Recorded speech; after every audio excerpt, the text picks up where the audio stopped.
Never quit. Go hard, go tough, and see if you can get it done. Kind of sounds like you never want to give up. Being tough, being strong, being able to outlast everybody.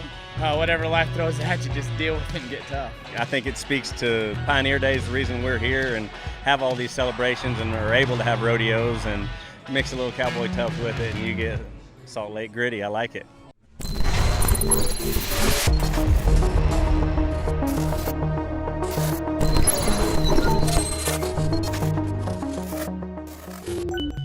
Welcome to this Meat and Potatoes podcast. Today we're joined by Colby Jenkins, who is the director at Dixie State University's Atwood Innovation Plaza. How are you, Colby? Great. Hi, Garrett. Thanks for having me. Can you tell us a little bit about what the Atwood Innovation Plaza is? Yeah, you bet. So we are a Dixie State University building entity. We're located physically just across the street from the football stadium.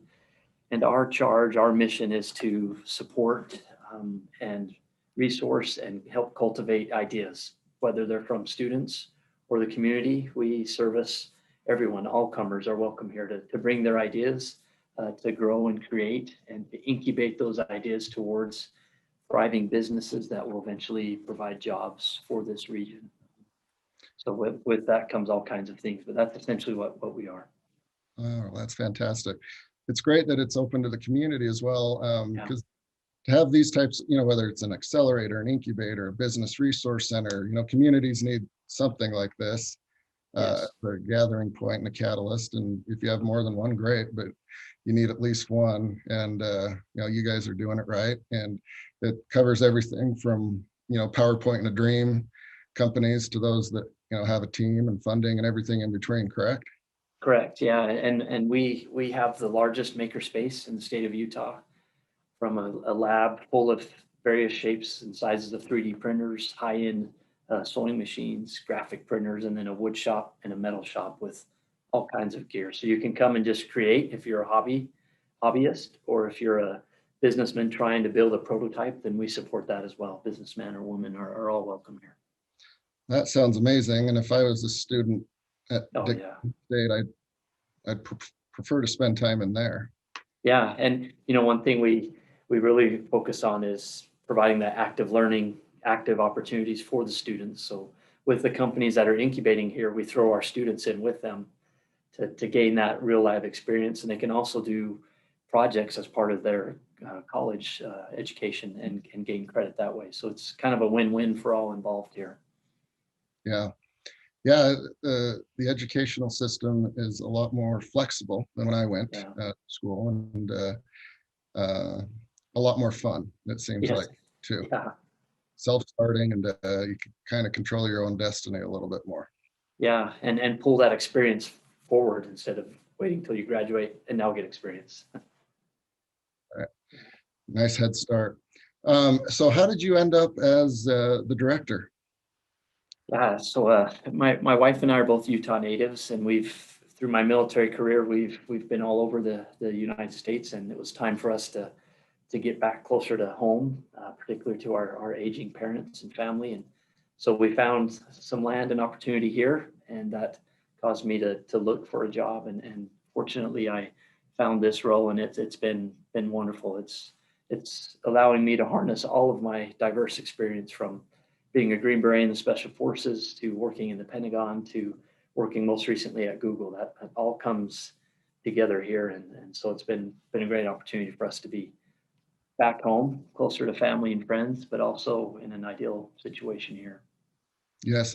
As careers go, this seems like pretty good timing. And I think, and we'll talk about your career in a little while, but the students are going to benefit immensely from your experience.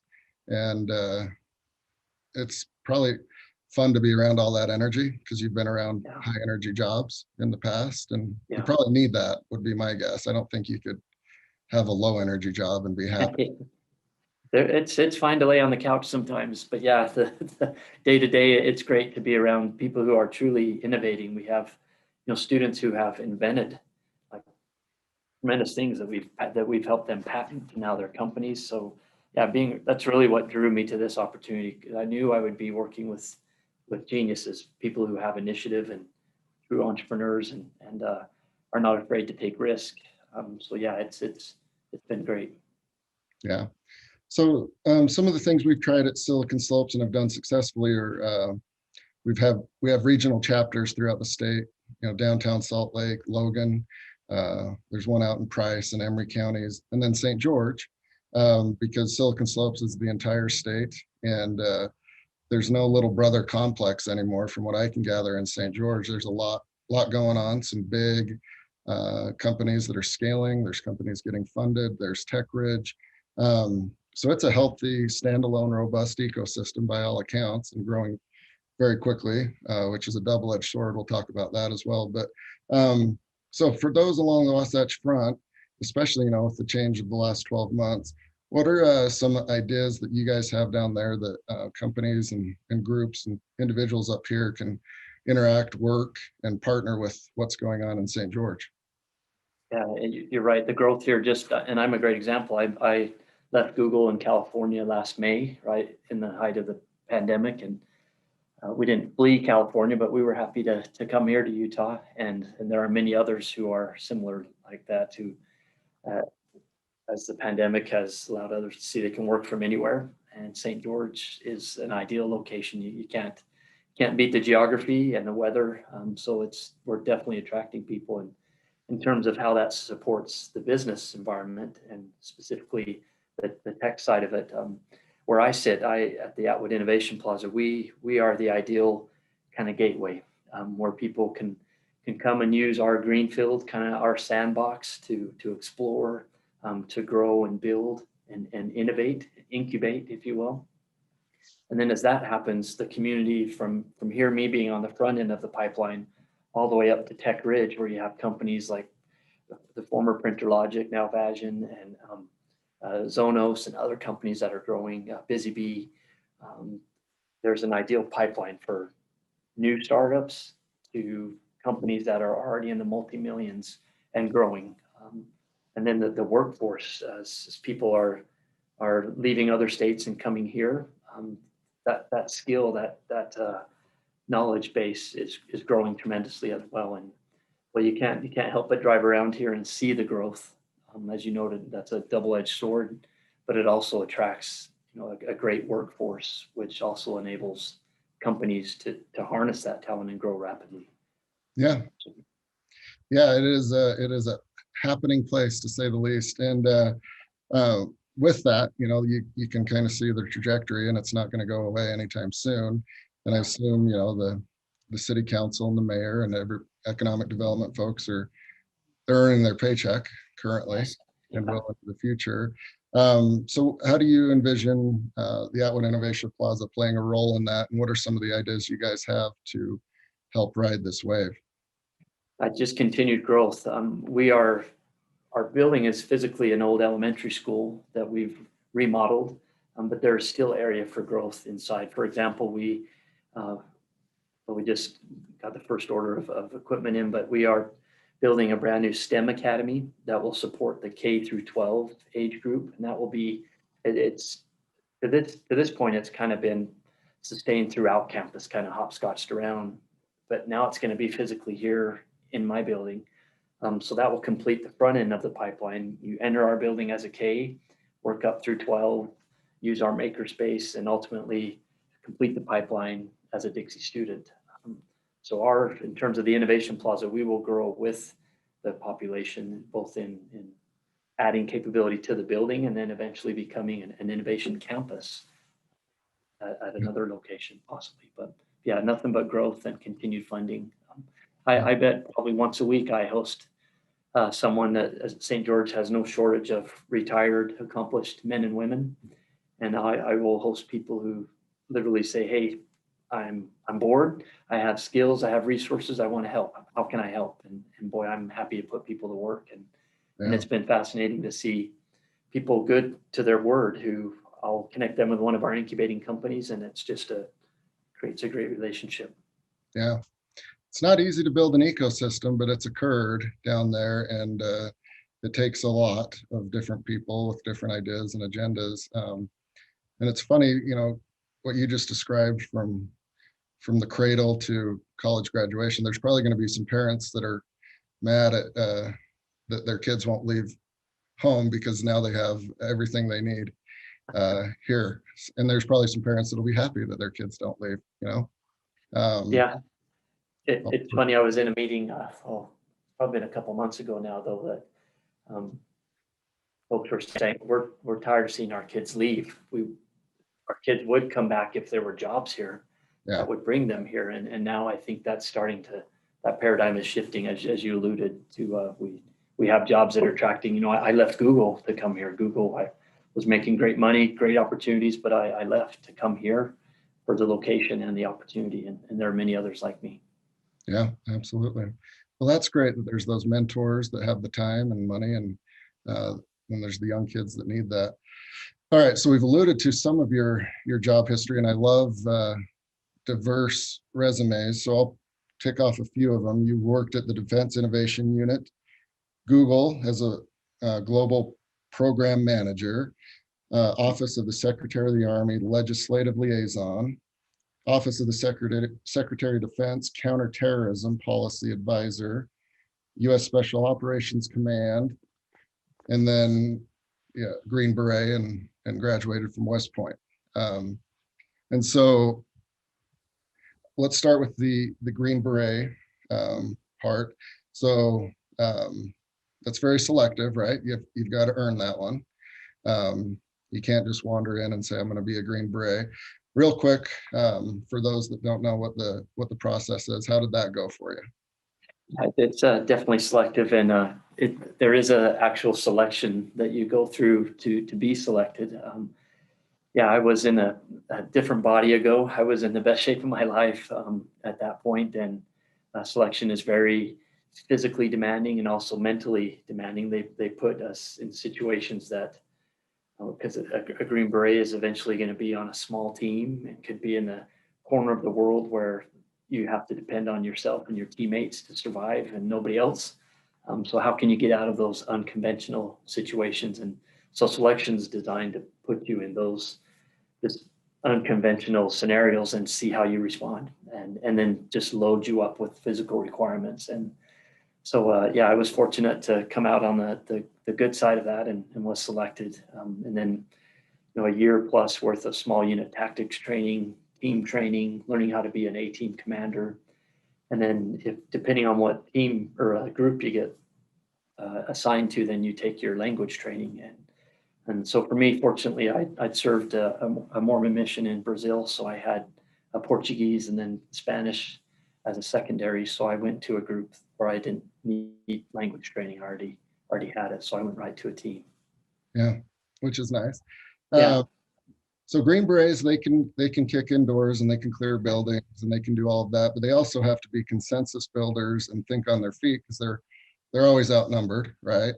And the QRF, quick reaction force, might not be that quick, but they're also really good at the asymmetrical stuff. And so you've done your homework. Well, people might associate Green Berets with the John Wayne movie, or there's been a ton of meetings of movies, but talk a little bit more about the mental aspect, making decisions quick, and how does training enable you to make those decisions at the right time? Yeah, well, thanks for doing your homework, because you're right on. The insignia of the Special Forces is crossed arrows, as opposed to, say, crossed cannons or crossed bazookas. They're crossed arrows to represent how we operate. An arrow hits its target without any notice, and maybe pulled, and nobody will have known where that came from or how it succeeded in hitting the bullseye. And that's our design. We are, for example, when I was in Colombia, South America, in the jungles, we were in and out doing operations, and the less we were noticed, the better. The more that we could plug in with our Colombian counterparts and empower them, kind of push them forward and support them in their success through our indirect engagement, the better. So our motto is quiet professionals, and that's exactly what we try to do. If we can go in, accomplish our mission, and come out and nobody knows, then that's a success. We don't need to have movies or write books about our operations like perhaps our other special operations counterparts do. Yeah, I won't name any names like Navy SEALs, but that's what I would say. yeah. It's the rivalry between you guys is fun Yeah, and needed, right? There's yeah, it's good fun. you got to have a good toolbox, and I think the Green Berets are critical, right? Like Yes. you don't want them as your enemy. I know that. Yeah. All right, well, cool. So you make it through selection, and then spend time in South America and then Afghanistan as well, right? Correct. Yeah. And so it's obviously stressy, right? And it could be you're interacting with a warlord and negotiating on behalf of something big. Yeah. And the buck stops with you, or there could be actual bullets flying, or the helicopters getting there too slow. Um, how does the training make it so that you can act with confidence?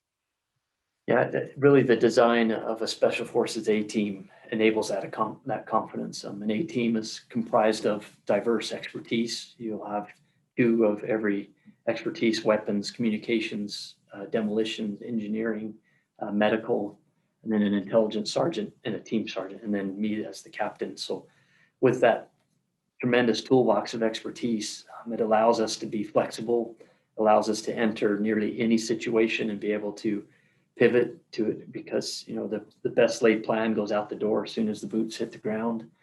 So just having that confidence and training and that professional foundation that we take into a battle enables us to execute on contingencies and make decisions, because you have that confidence that the guy to your left and right, he's the best at what he does. So if something's changed, then you can make a decision knowing that he's going to execute without question and precisely. So that definitely enabled a lot of success, depending on the battlefield, or regardless of the battlefield. I took my team to Afghanistan, came back, went to Paraguay, where we helped do interdict just different things going on there, and then came back and went to Colombia. So different battlefields, same team, but same principles that allowed us to execute. Yeah. And how many repetitions do you think you guys go through in between missions to where you feel comfortable, right? Like there's merit to drill and repetition. Yeah, How often do you guys train versus be in the field? we are always training, constantly training. Yesterday's success does not guarantee today's operational success. So whether we came off a target and caught the guy we were looking for, or gained the intelligence we're looking for, boy, tomorrow's target's going to be a new one. And so that's really the beauty of an A team is the guys on the team that they eat, drink, and live competition, healthy competition amongst the team, always challenging each other to do the best, always cross training. For example, the medics, if we had one example comes to mind. We had a young Afghan boy who was out with his sheep, and he picked up an old Russian hand grenade, and fortunately it just destroyed the kid's hand. Well, rather than my medics provide all of that aid, they had fortunately done so much cross training with the team that my two radio guys were the primary aid givers with my medics supervising. But so just that cross training enables us to continually stay sharp and deep in our talent. Yeah. And that is indicative and reminds me of a startup, right? Yeah. The CEO is also the sales leader. Sometimes has to handle the tech, is HR. And it's that way for quite a while, right? Until you get to a certain number of employees. And so, there's plenty of entrepreneurs that know that like this isn't, what I train for, or what I'm good at, but I have to do it. And ultimately it makes you a much better entrepreneur because you can empathize and relate to somebody in HR or finance. And if needed, you can always jump back in, even if you don't really enjoy that. So I'm a big proponent of, overlapping and redundancy when it comes to that type of stuff. Okay. So you decided, eventually you've had enough adventure wearing that uniform, and you decide to go into possibly something even harder and that's like policy and politics and Yeah. all of that type of stuff. So what was that transition like, and what are some of a cool story or two and some learning experiences you saw with the big old bureaucratic wheels moving? Yeah, it's you know, whether I was so Afghanistan's one battlefield, but Capitol Hill is another battlefield, and I found the things I learned, both that trained me in selection and then the qualification course that I then employed on the different battlefields, were the same on Capitol Hill. You know, in Afghanistan, I sat and drank chai, drank a lot of tea with the mullahs and tribal leaders. But on Capitol Hill, there are still tribes, there are still tribal leaders. They may not wear turbans and have long beards, but it's the same principles, same characteristics of trying to build those relationships of trust. So that really, even though I wasn't wearing body armor and a rifle on the hill, I was still executing kind of in a similar mindset of, okay, who are the people that represent the interests that I need to be a part of? Who are the gatekeepers? How do I build relationships of trust with them? And then how do we find common ground so that we can both have a victory? And that's what it was all about. In Afghanistan, for example, I couldn't walk into a village and see a crop, field full of poppies and just slash and burn, because now I cut them off at the knees and created a village of enemies. I had to bring new crops. I had to find some type of compromise. And same thing on Capitol Hill, same principles. Neat stories. One thing I took away is that even though I may be of one political persuasion, I was apolitical in my role, but I learned that no matter what the world perspective was, everyone is working hard for the most part. On Capitol Hill, in the White House, those folks are working dusk till dawn and then some for the good of the country. And we just sometimes saw the world differently. So recognizing that people are working hard allows for some empathy and that long-term vision when you're engaging in a policy or discussion. Neat stories. As a Green Beret liaison, I got to travel the world with members of Congress and staff.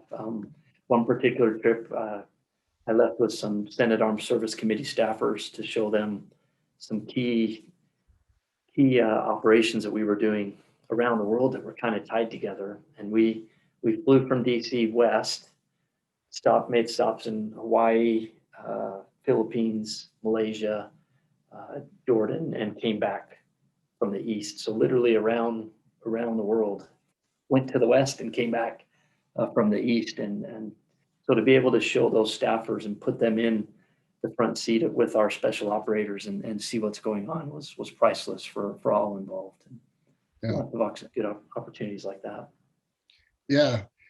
People laugh at, the moniker slogan, hearts and minds, but really, if you're able to do that, whether it's with a petulant teenager or some congressman or some mullah, everybody makes you earn it.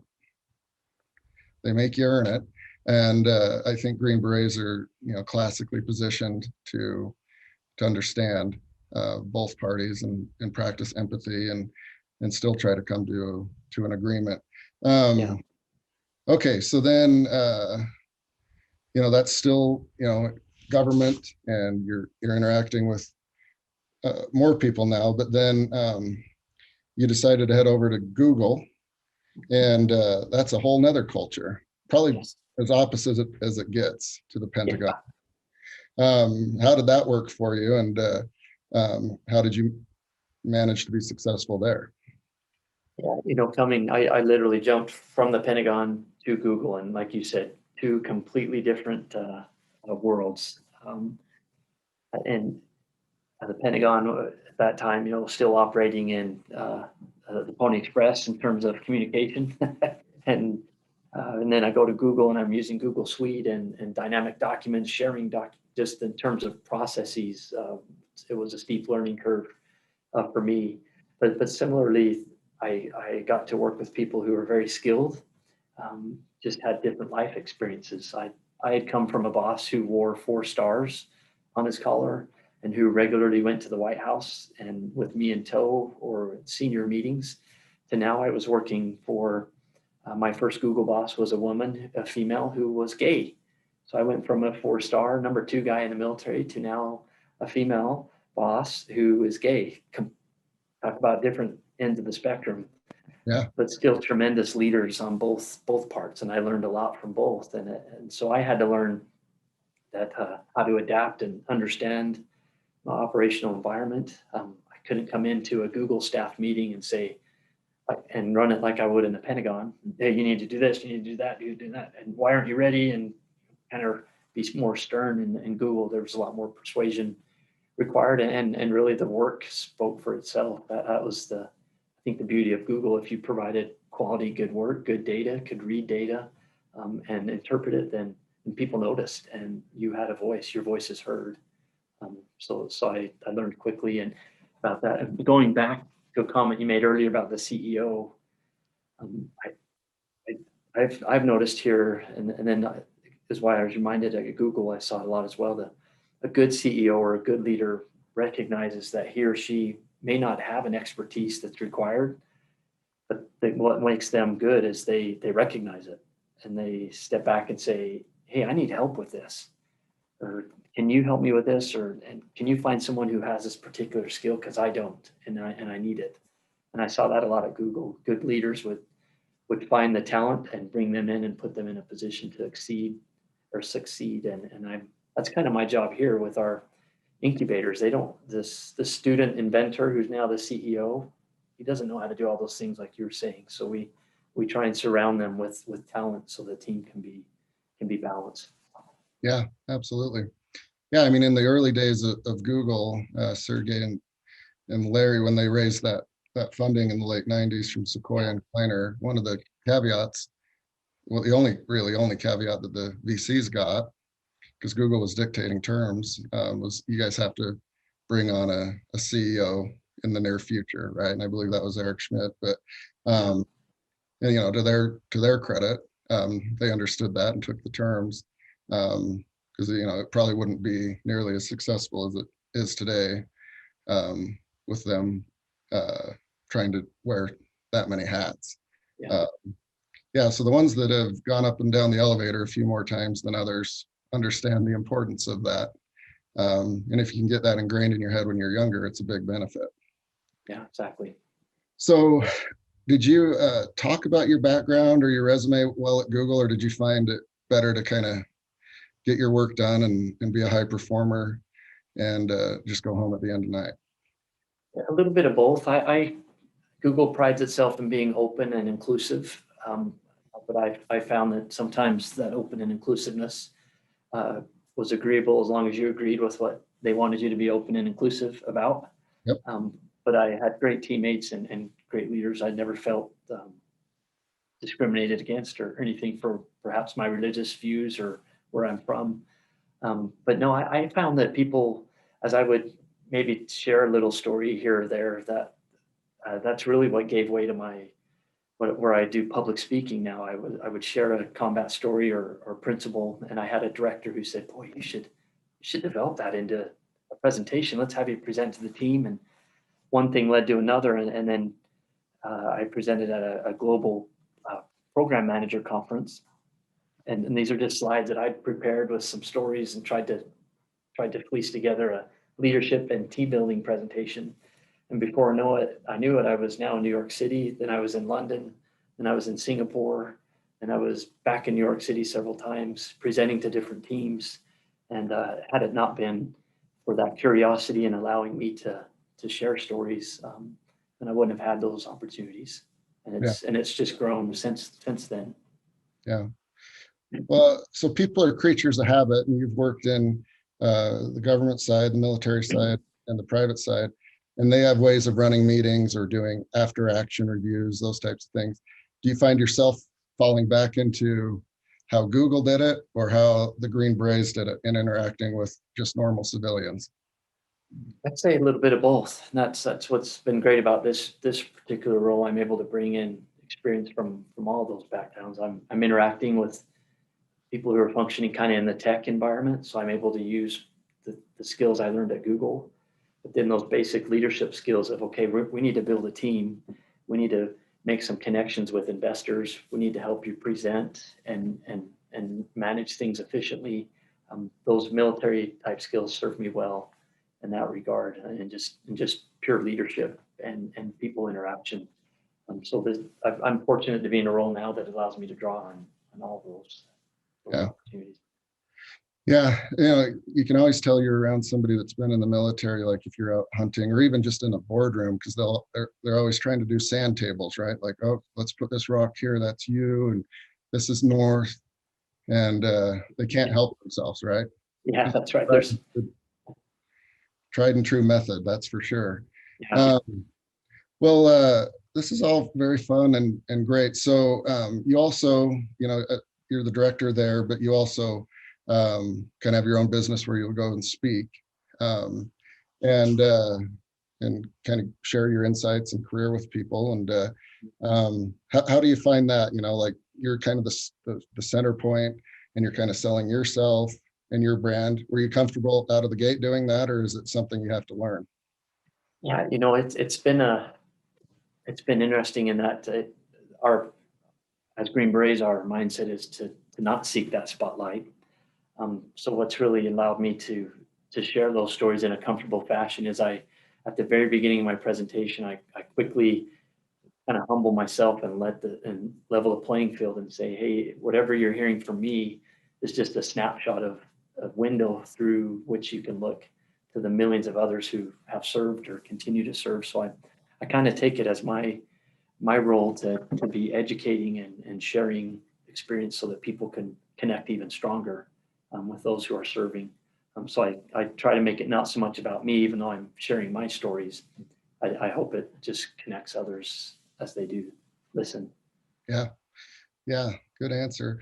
Two final questions, then we'll let you go. I know you're busy. What's your favorite weapons platform that you ever used? And then second question, who's your kind of favorite military leader from Genghis Khan, Alexander Great, all the way to now? Oh, great questions. How much time do we have to go? Go as long as you want. Yeah. Weapons platform, boy, what first comes to mind, it's not so much a weapons platform, but a Black Hawk helicopter. Even though I'm a ground guy, it kind of takes me back to Friday Night Lights when I was in high school football and getting ready to take the field. There is probably few feelings than being locked and loaded with your team on the pickup zone, and you can hear those Black Hawks coming. You can just faint hear them, and just the adrenaline slowly starts to ride. And then, boy, as those birds flare and land, and then you're getting on. It's just like taking the football field as you're inbound to a target. And it's not necessarily a weapons platform, but boy, getting on a bird when you're heading into a target is an incredible feeling. That's quite a rush, I guess you could say. And sometimes looking at, if we're fortunate to have an Apache gunship in Overwatch, bringing those forces to bear gives a lot of confidence. And for another day, I could tell the story about when I was shot down in a Chinook helicopter, my team. So tremendous platforms, but the enemy always gets a vote. Yeah. Regardless. In terms of military leaders, the one who has personally impacted me the most for good is General Doug Brown. Used to be the commander of Special Operations Command, 4-star general. He enlisted in the Army as a private and rose to the rank of 4-star general. And in our country's history, I believe there's only been 17 people who've done that, from private to 4-star. And I met him in Afghanistan when he visited my team for Christmas 16 years ago. And to this day, he's remained a close mentor and friend. He flew out from Florida and promoted me to colonel 2 years ago, and has stayed in touch. Just a great example of personal servant leadership, but then, boy, he can walk the talk too. Yeah, those are rare breeds, and that's why they have 4 stars, and they know how to do it all. Very cool. Sir. Well, this has been fun and insightful, and again, appreciate you taking the time. And we'll link out to the Innovation Plaza website, the the Atwood Innovation Plaza website. And if people want to get involved, I'm sure there's plenty of buttons they can click and forms they Yes. can fill out, and they can find their way to you guys. Yeah, thank you. And if I could just add for my speaking, for my presentations, it's just colbyjenkins.com. Perfect. colbyjenkins.com. So yeah, thank you. You bet. All right. Thank you, Colby. Appreciate it. You bet. Thanks, Garrett. Nice talking to you.